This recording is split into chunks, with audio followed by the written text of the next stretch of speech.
Hello and welcome to another episode of the Personal Transformation Experience podcast. I'm David Brand. And I'm Maureen Brand. Today we're talking about the desire for certainty as a driver for security and major life decisions. You know, I have heard it said before that you can't always get what you want. But you can get what you need sometimes. You might try real hard. Sometimes.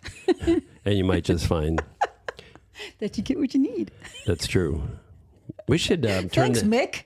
We should. I was going to say we should Mick turn that into a Jagger, song. That was such a good. We should turn that into a song. But in all seriousness, and we talked about this a little bit. I think last time we were talking about anxiety.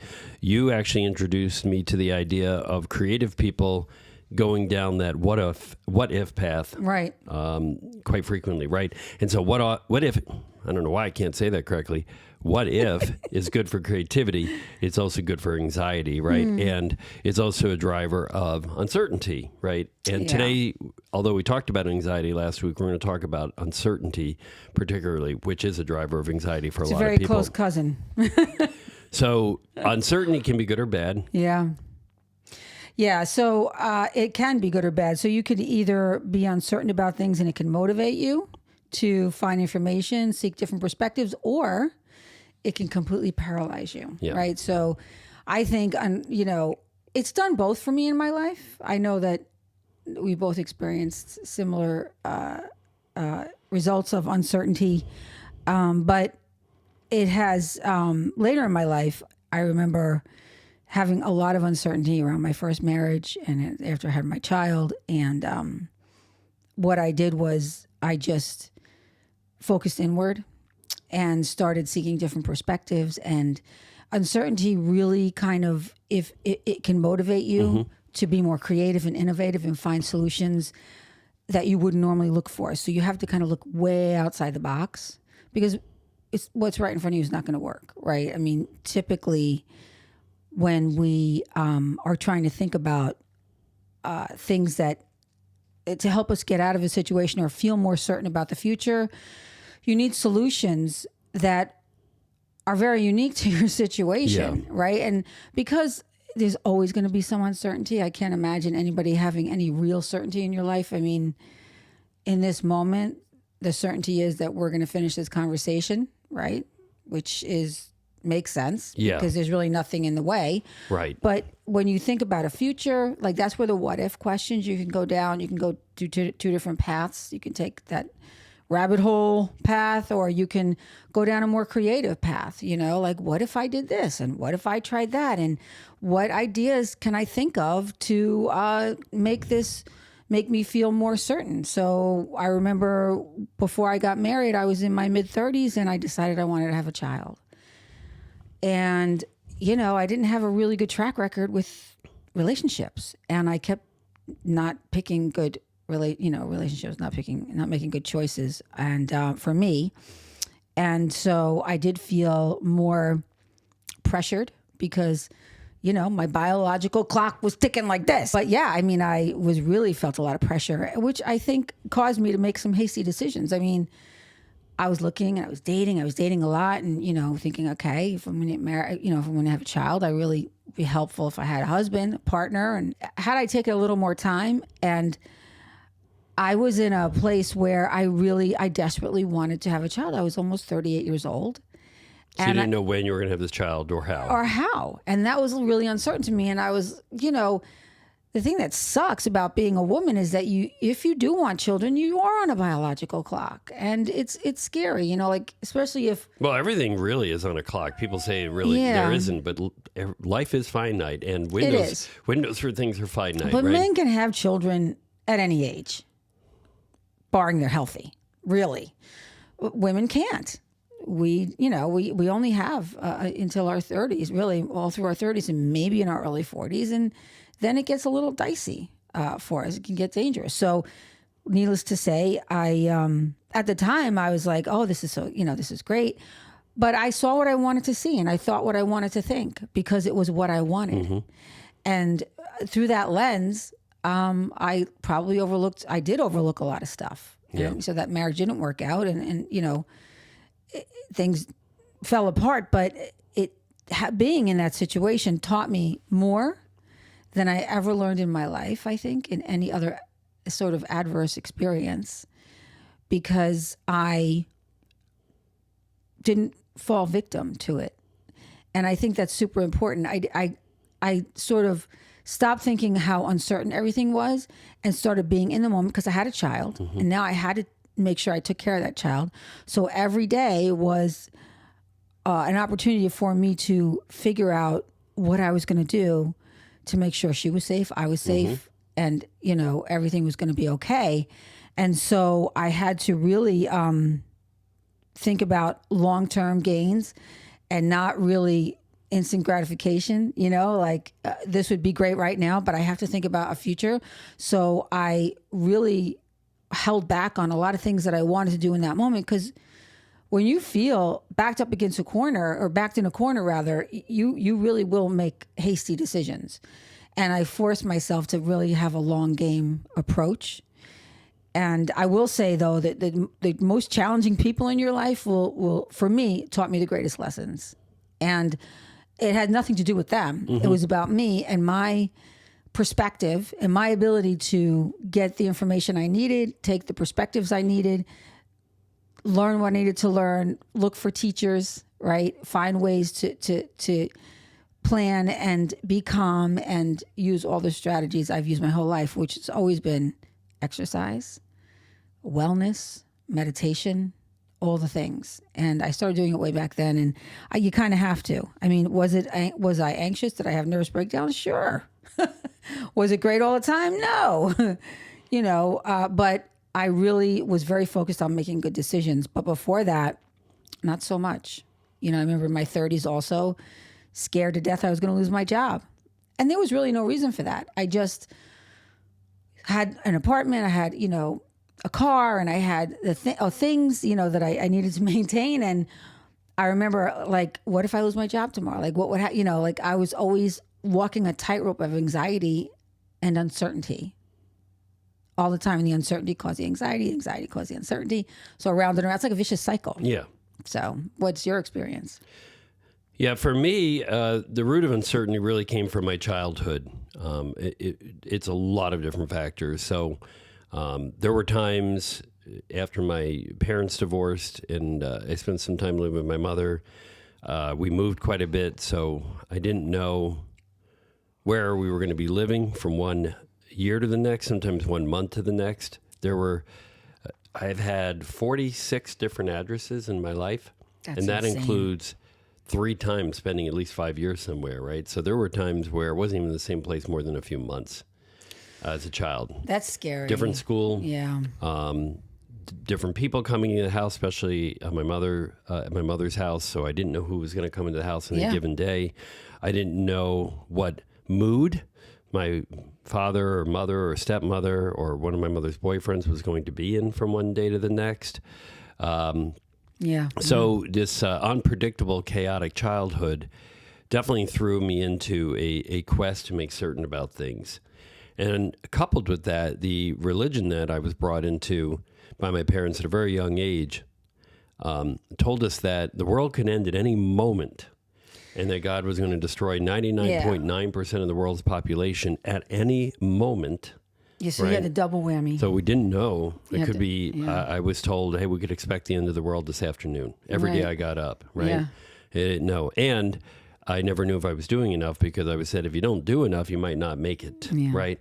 So there's this whole idea of didn't know what was going to happen from one day to the next. Wow. Not only did I not know if the external world was going to end, I didn't know if my own world was going to end or what it was going to look like, you know, within my own household. So you had this extreme amount of uncertainty and chaos early on. So for me, you know, I craved certainty. I craved certainty in my relationships. And, you know, in my teens, I was looking for someone to marry already, which a lot of people in the religion I was in were doing. But how did that feel inside your body? Like I was anxious all the time. Yeah, I was anxious all the time, state and height of anxiety, you know, adrenaline, cortisol, all those things, right? Constantly running through me. That's why I kind of was always rushing around or in a hurry, you know, because it's heightened state of adrenaline and cortisol. Yeah, like driving you're running me from the tiger in the bush. Well, if you're in a heightened state of arousal, right? I was constantly in a heightened state of arousal, and trying to just get solidity. Is that the right word?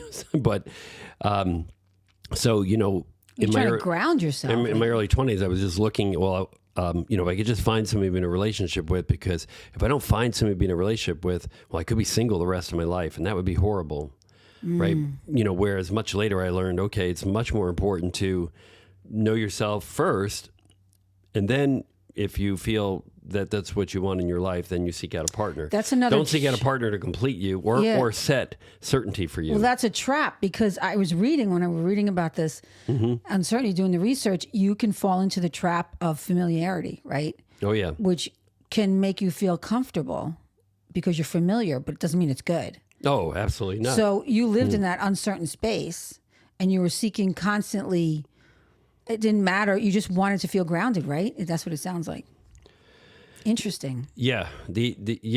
So I think to some extent, having a relationship with somebody and being settled, I could check something off my list. So I remember one of my mother's boyfriends telling me that his impression about the way I went about life was that I went about life like it was a giant to-do list, and I had to just check things off, like get married, finish school. Well, that gives certainty, right? So it wasn't done. right. Yeah. I did this. I got this done. It's accomplished.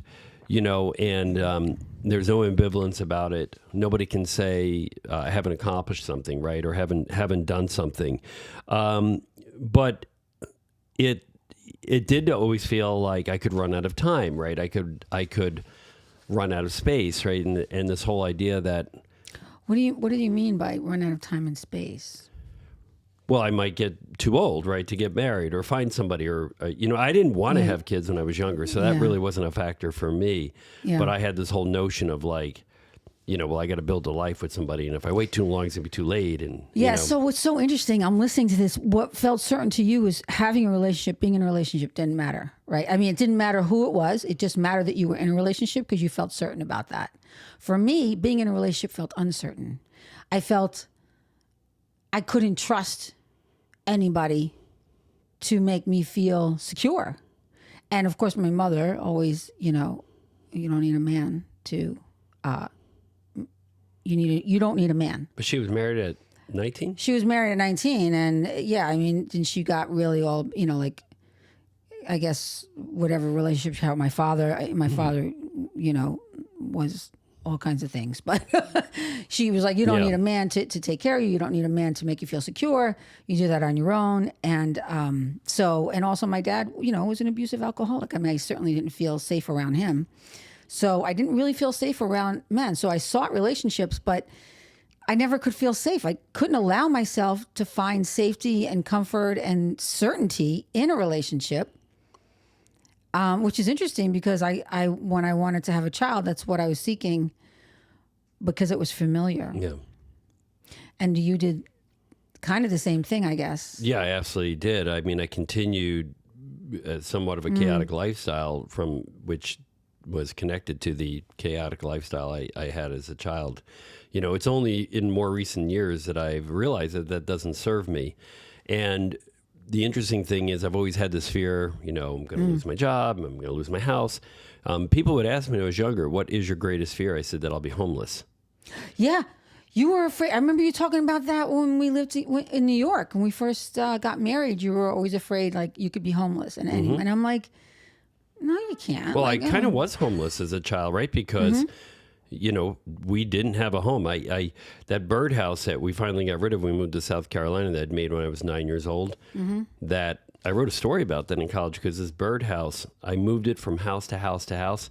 It never had a bird live in it because I'd never felt I was in one place long enough to hang it up. Yeah. It kept moving. And finally, that thing was shot. By the time we left New York, I finally threw it away. I had that thing for, I don't know, 40 years.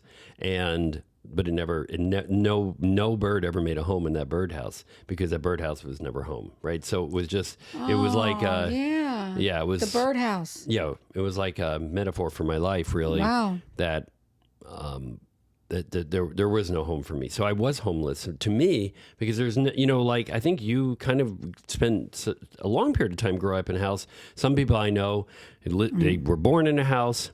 and they lived in the house until they moved down, got their own place, and their parents lived there. And they we didn't move around a lot. Their kids there, and Yeah. and some people, they have a house 40, 50, 60 years generationally, right? Yeah. I don't have any experience like that. So for me, I was constantly on the go. I didn't know where my home was going to be from one That's year to scary the next for a or child. month to the next. Yeah. Yeah. So I had no security around that. I had my dad. I mean, I never knew what I was going to come home to. Right. So my dad, because in terms of his persona, in terms right? of his whether he was drunk, if he was in the mood, like he would always hit us, and so I never knew what I was going to come home to, which kind of caused me to hold when I get older to really have like structure. So I had a very rigid sort of, like I got up like, certain time, like early in the morning, I went to the gym, I went to work, I came home, I rode my bike. Like I had this structure, and on the weekends, like I really didn't like going out. Like my sister would always go and be like, let's go out and, hang out. And I went a lot of times, but I always felt so sort of lost and uncertain. Like, what am I doing here? Like, this is not where I want to be, or, like, do I have to be here to meet a guy, or, so, I mean, I had so much uncertainty that caused me to have that kind of structure and to just sort of hang on to something that I had to do for myself. Yeah. And because that helped me find certainty. Like, okay, I know I'm going to get up at 5:30. I'm going to go to the gym. I'm going to swim. Then I'm going to go to church. And then I'm going to work. I mean, this is what I did. I went to the chapel like Monday through Friday, like at 7:00 in the morning, just because it made me feel secure. It was familiar. Mm-hmm. And that's what I did when I was little. So, like those were the things that made me feel secure when I was younger with my grandfather. To hold on to. Mm-hmm. Yeah, I held on to it. So I did that as an adult, and that kind of helped me keep my sanity. But you moving from place to place. I mean, we stayed in the same house for a while. I mean, we moved to, Yorktown. I was in kindergarten, first grade, and then we didn't move until I was in high school, ninth grade. And then we moved to Yonkers in ninth grade. So, yeah. And I just so didn't want to be in that house anymore. I was grateful that we were leaving, because that meant my parents were getting separated and divorced, which I really didn't want my dad in the house. He I was too afraid. So that was probably a good thing. Yeah. But I find, on reflection of all this, that worrying, like, for example, worrying that I'm going to lose my job, it causes me maybe to hold on too tight. And when you're holding on too tightly to something, then it's hard to relax, and then you end up making mistakes, right? And you end up undoing that thing that you're worried about. If you're worried about losing your job and then you work too hard at it, then you end up you manifest. Yeah, so, you could think yourself into So this is the it. kind of moving into what's the transformation here. That I think in the last few years, right, making meditation more of a daily practice, right? Calming the mind, not allowing thoughts to run me over or take me away with them, and being able to be more mindful, right, in general. But then if I also think about some of the things that I've learned from studying Buddhism, for example, and the Four Noble Truths and the Eightfold Path, is this whole idea, this whole idea of cause of suffering isn't the things that are outside of us. The cause of suffering is inside of us. Is how we're seeing the world. Yeah. Right. So if you are clinging so tightly to something, and trying to prevent something bad from happening, something bad may happen, right? And if you're it's because you're trying to push something away. You said it to me when we first met, what you resist persists. So when you're working so hard to push something away, you may find that it may come with a vengeance. Yeah. And then likewise, when you're desiring something, if you want certainty so bad that you make poor choices, right, it doesn't serve you, right? And it creates suffering, right? So that's the whole idea in Buddhist teaching and philosophy, is that this whole idea of suffering is rooted in the idea of what's called clinging and aversion. So holding on tightly to something or trying to avoid something from happening. But either one of those things is not a great place to be. No, yeah. And I think, learning how to make decisions. So, I mean, neither of us really grew up in a situation where we could make good decisions. And when you're faced with uncertainty that causes all this fear and anxiety, you really are not able to think clearly and make good decisions. I mean, it's better if someone teaches you, because Right. It's a learned behavior. Well, I know with my daughter, Yeah. she's asked me like, what's the greatest thing that Yeah. you'd want me to know? And I said, realize that no decision is too small. You don't know how consequential a decision could be. Take, for example, somebody's at a party and they've had a beer or 2 beers, and then somebody says, hey, we're out of beer. We need somebody to run the store. And you're like, no, I had a couple drinks, but it's only half a mile away, right? Right. And then Good you drive example. and somebody walks across the street and you didn't see them. The sun was in your eyes and you run the person over. Yeah. And everyone's lives have changed in an instant. Because yeah. you thought, not a big deal. I only had 1 beer and the store was a half mile away. My biggest one is to trust how you feel. That's why I tell, especially with the parents I work with, always validate a child's emotions, because that gives them confidence in believing that they can trust their emotions. Yeah. Right. So Trust your gut. trust right? your gut, trust your emotions, because when you're looking at the long game, right? So when you get older and you're in a situation where someone says, come on, take a ride, or let's do this, and it's like doing drugs or going somewhere that's private with some guy, right? Oh, come on, you want to. And then they second guess themselves. Why are they second guessing themselves? If they had the confidence to believe that my gut tells me not to do this, Right. I'm not comfortable with this, and I don't give a shit what you say, I'm not going with you.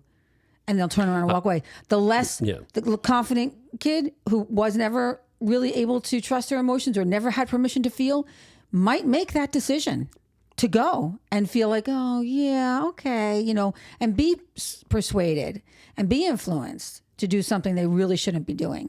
So I know I was there.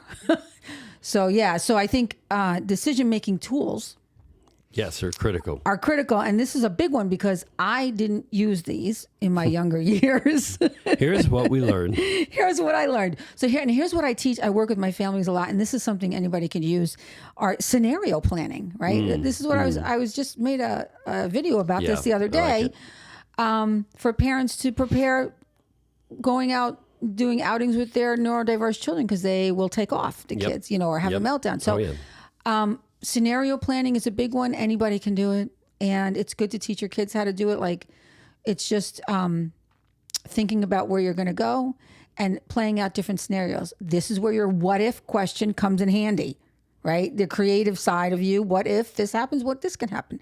What would happen if this happens? Like, I do this with my own child. Yep. What if you go on this job interview and you don't get this job? How, think about how you're going to feel and be prepared, right? That's a what if. So that's scenario planning.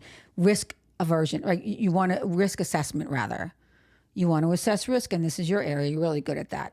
Like, I am a little bit more of a risk taker, I think, than you. I don't know. Maybe you are a bigger risk taker. Well, but it depends on the risk, right? right. Like I've taken some, I've made some very risky moves in my life that didn't pay off well, both financially and emotionally, right? And some of the relationships I did early on. So, But see, that's where you didn't assess the risk, right? So you didn't think about the risk. And that goes back to my Long-term childhood planning, too. yeah. If you thought the world was going to end tomorrow, what's the value of long-term planning? So, Yeah, all right. I only live once, and you take the shot, or you're living, it's good to be present, but you don't want to live only for the day. you dive into the deep end. And Yeah. then all of a sudden, make choices. You say, well, it doesn't matter because there may not be a tomorrow. And that's not a good outlook either. Yeah. I mean, you can't be without risk. Risk is good. Right. And especially when you're younger, you want to take risks that there isn't a huge consequence, where the consequences are not as big. So you teach your kids to take little risks. And if it doesn't work out and they fail, they'll cry or they'll be upset. Sometimes you do. But is not too much loss. But when you get older and the stakes are higher, the risks can be more, then you really have to think about what you're going to do. Right. Like, you have to have that risk assessment. I am not really great at assessing risk, but now I am better at it, but I do need like a process in my head. Like, I have to think it through. I have to talk to somebody else. I have to find different perspectives. Yeah, that's good. Poll Get out of your own head. Yeah, get out of your own head, because you stay in your head and it's not a good place sometimes. But poll people and get different perspectives is I think, a really great way to assess risk. I also think that the work that we've both done with internal family systems has been very good here, right? yeah. When you think about if you're so afraid of uncertainty, right? What is the part that's showing up that, from your childhood, younger self, that's saying, hey, I don't want you to be too vocal here. You might get fired, or don't take risks or share risky ideas because people might not react well to that. So just keep your mouth shut in this situation. So I think that, you can have a part of you that will tell you to not show up in certain places. So you can end up being so risk adverse that you don't, like if you're totally risk averse, you never leave your house, right? Well, that's fear. All of a sudden you're afraid of everything. Well, that's the phobias kick in too there. I mean, that can bleed into that. But, I joke at work because we talk about risk, and I say, well, if I don't want any risk of getting hit by a car, then I will never walk anywhere. I will never ride in a car. I will never drive a car, right? I mean, then I will stay in my house and have everything delivered, right? So I can. And then somebody actually said, but cars drive in the houses. I'm like, you're right. So yeah, that's true. So you're not going to eliminate that risk no matter what you do. Right. So no matter what you do, you might as well just live your life and just be careful. I mean, but there is value in planning, right? Yes. But you don't want to be, they call it analysis paralysis, right? And keep analyzing and fretting and, oh my God, right? And what if this happens? What if that happens? Right? You could never do anything. Well, right? you could be spontaneous. Just do it. You have to have some safety around. But what stuff. is the risk, right? If you go out on a date with somebody, it's a risk. In a public place, and you drive yourself there, right, as a young person or whatever, and then you drive yourself home after that, right? You've pretty mitigated your risk. Now, if you go to a conference in Vegas and get drunk and then meet somebody and go get married to them while you're there, right? Then you're throwing caution to the wind, right? So you're taking on too much risk, right? Obviously. So, I mean, there are different things where you're setting boundaries for yourself, I think. Right, and we take risks every day. I mean, every day, but going on a date, that's so funny because you can... Whenever I used to go on a date, I always told somebody where I was going, and that's smart. That's another way to mitigate the risk. Yeah, I always told somebody where I was going, and I walked out of the back of restaurants through kitchens many times. We mitigate risk all the time. We buy insurance policy. We have car insurance. We have life insurance. Yeah. We have fire insurance on the house. All these things mitigate the risk of loss, right? Because we have uncertainty. We don't know. You don't know what's going to happen. The house could burn down. We could die younger than we'd like to. We could get in a car accident. We could have a deer jump out and hit us. That's happened to me twice. Right. Yes. Now, it's the other thing, right? The more something unusual happens, the more frightened you can be, right? I can be like, oh my God, I'm never driving at night again because I got hit twice by a deer in the evening, right? So I'm never going to drive at night. So, I mean, this is where things, get tough, and you might need to seek therapy if you get really fearful of something. Well, that's what happened to me. I'm never going on a date again because I had a bad relationship, right? Yeah. So you want to be careful going too far the other way. Yeah, no, that happened to me. When I was working, I'm afraid to go back to that area where bullets flew by my head. Right. I mean, there was, it was like a shootout. That's a little more scary. But it's, common sense there because that is a rough neighborhood. Yeah. It's not like, that's an area that hasn't had crime in 50 years, right? And all of a sudden there was somebody. Well, that's the thing. I was new. I didn't realize that area. So that made sense. But so I mean, I think that's it for the audience today. If you're facing uncertainty, use scenario planning, good decision-making tools. Get out of your own head, check with somebody else. Hey, I'm thinking about doing this. I'm thinking about going out with this person. I'm thinking about marrying this person, right? Somebody you feel comfortable with. I'm thinking about taking this job. Hey, do you mind if I bounce these things off of you, right? So if you're in a partnership, right, that create safe spaces, open spaces for each person to come to each other, for your kids to come to you. Yeah, and there's so much information out there. I mean, there's podcasts, right? This one, and lots that you can gain perspectives. Listening to other people, reading articles. You can jump online and put something in a chat and get a bunch of responses. So there's lots of different things. But you're not going to eliminate uncertainty, right? You can't eliminate it. You could get married to somebody and they could have mental illness, right? That they didn't know about, right? Or something else happens to them, right? And so you have to understand things happen, people change, things happen that people didn't foresee, right? So there's always going to be some uncertain element about life. But that doesn't mean you can't still go through the decision-making process and treat it wisely. Yeah. I mean, in today's world, there's a lot of uncertainty. So, but don't cling to uncertainty, and don't cling. Don't desire that you have 100% certainty, because you're going to end up disappointed. Yeah, I guess just be where your feet are. Yeah, stay grounded. Stay grounded. Be where your feet are, and know like you're okay. You're safe. I always think about what Casey Kasem said at the end of every American Top 40 show. He said, "Keep your feet on the ground and keep reaching for the stars." And so. Right? That was a lesson. I was listening to that when I was 10 years old. Then it was a lesson for being grounded even back then. Boy, you're old. That was only 20 years ago. I'm teasing you. Are we ready to wrap up, or you got anything else? I'm good. I think we've covered it all. Okay. So I hope this was helpful. Yes. And if you feel it was helpful, please subscribe, leave us a comment, ask a question. Well, we'd love to hear from you. Visit our Instagram page at Personal Transformation EXP. Yep. All right. Thank you. Have a great week. We'll see you next time.